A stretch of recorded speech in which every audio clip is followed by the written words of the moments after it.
James Cameron's Avatar: Fire and Ash has had a massive surge at the worldwide box office during its second weekend, outperforming expectations once again and showing no signs of slowing down.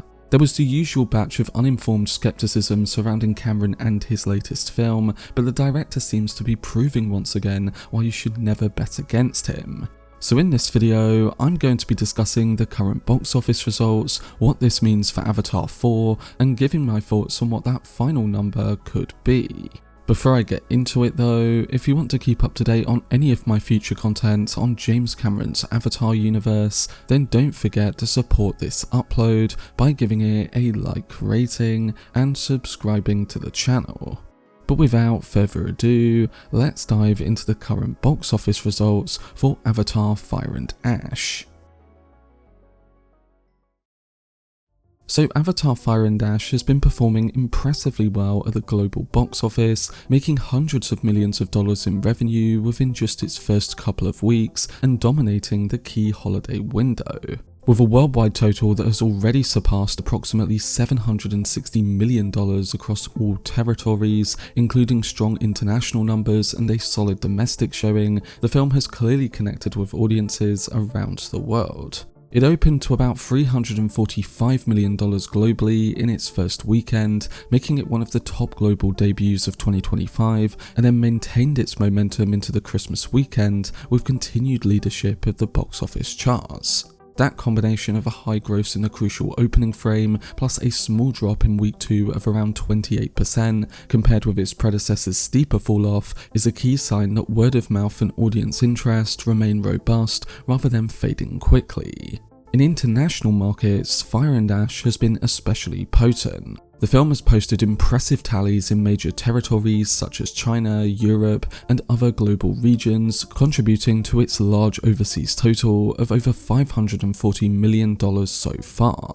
That kind of broad international strength is critical for big budget tentpoles, particularly ones with expensive production values like Avatar 3. Speaking of its production budget, that is around $400 million, and if it continues its run, it's going to make a lot of profit. Analysts and industry observers are pointing to another optimistic indicator with its performance, and that is the film's hold across multiple weekends rather than collapsing after its initial surge. In seasonal terms, maintaining top placement during the lucrative holiday period, when families and blockbuster films alike are more likely to go to cinemas, adds cumulative earnings that can propel the total towards larger thresholds. This kind of consistency is often more telling than a single big opening weekend because it suggests sustained audience interest rather than a one-time, one-weekend surge. So when you put all this data together, the overall picture for Avatar: Fire and Ash is very healthy by modern theatrical standards. While there will be the inevitable comparisons to the unprecedented heights of Avatar in 2009 and Avatar: The Way of Water in 2022, Fire and Ash is still already proving that the franchise remains a box office powerhouse capable of generating substantial global revenue in a competitive market. Its holiday weekend dominance, strong international footprint, and comparatively measured week-to-week declines point to a movie that will likely continue to earn well into the early parts of 2026. In saying all of this about Avatar 3's performance, I think this has meaningful implications for Avatar 4. Disney and James Cameron have clearly invested heavily in planning future sequels, but those projects are only financially justifiable if each chapter continues to demonstrate robust audience demand. The strong performance of Fire and Ash sends a clear message to studios and exhibitors that there is still significant enthusiasm for Pandora and its characters, and people are willing to spend on the theatrical experience behind it. That gives the commercial confidence to greenlight the next installment, reducing the risk that the franchise might stall due to financial concerns. Avatar films are expensive and logistically complex to produce, so proving box office strength now strengthens the case for continuing the saga. And especially when recent reports highlight that Cameron and the studio are looking at releasing Avatar 4 in 2029 and then Avatar 5 in 2031.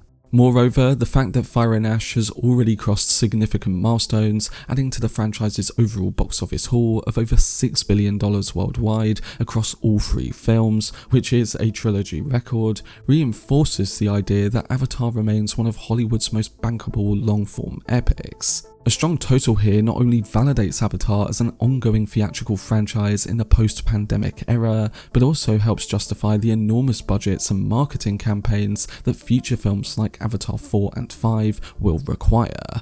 Avatar Fire and Ash isn't just performing well in isolated pockets, it's demonstrating broad, sustained commercial success that industry professionals and studios value highly. That success matters for Avatar 4 because it underpins the economic rationale for continuing this series. So the stronger the film performs, the more confidence Disney and James Cameron have that audiences return for even more adventures on Pandora.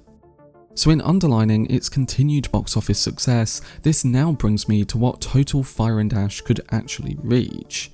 Well, if it continues its hold, we're looking at around the same sort of numbers that The Way of Water achieved back in 2022. That means that the film could make anywhere between $2 billion and $2.4 billion.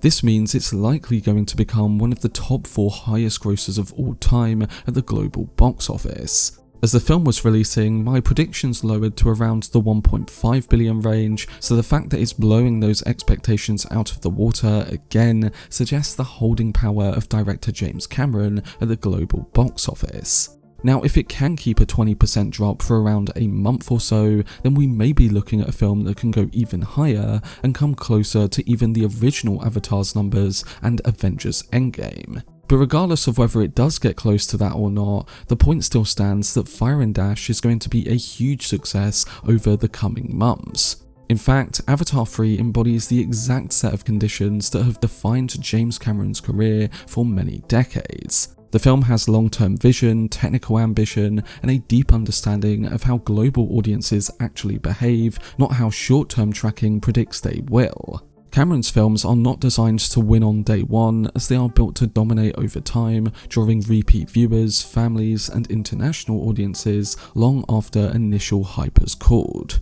The franchise has always been less dependent on the North American box office too than most Hollywood tentpoles, and this installment continues that tradition.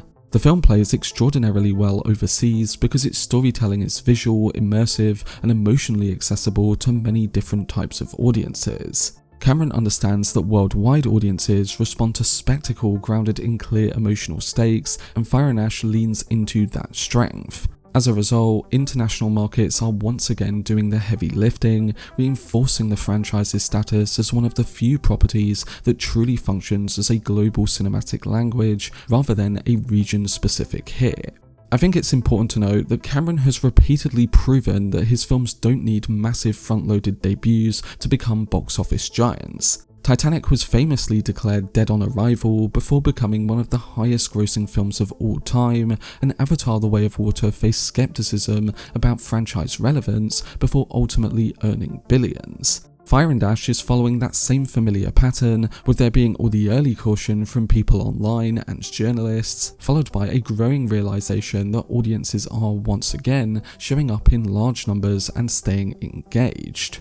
This leads directly into the larger lesson that we should never bet against a filmmaker like James Cameron. His career is built on defying success. Nearly every one of his biggest projects has been labelled too expensive, too risky, or too late, only to rewrite the rules of what blockbuster cinema can achieve. He invests years, sometimes decades, into developing his films and ensuring that each one offers something audiences cannot replicate at home. That commitment consistently pays off because moviegoers recognise when they are being offered a genuine theatrical experience rather than something you could consume at home.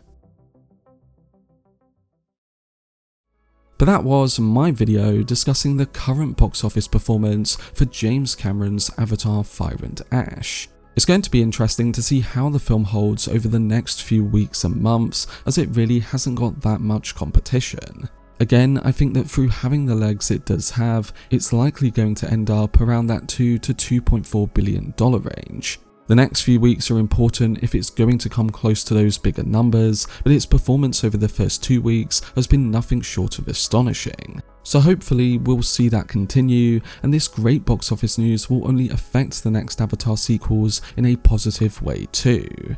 But what do you think of the current box office numbers for James Cameron's Avatar 3, and how much do you think it will make by the time it ends its run in theatres? Let me know down below in the comment section. For much more videos and news on James Cameron's Avatar saga, then subscribe to the channel and turn on your notifications. Also, if you enjoyed this video, remember to leave a like rating and follow me on social media via the links in the description. But anyway, I hope you guys enjoyed it. I've been Cortex, and as always, make some noise.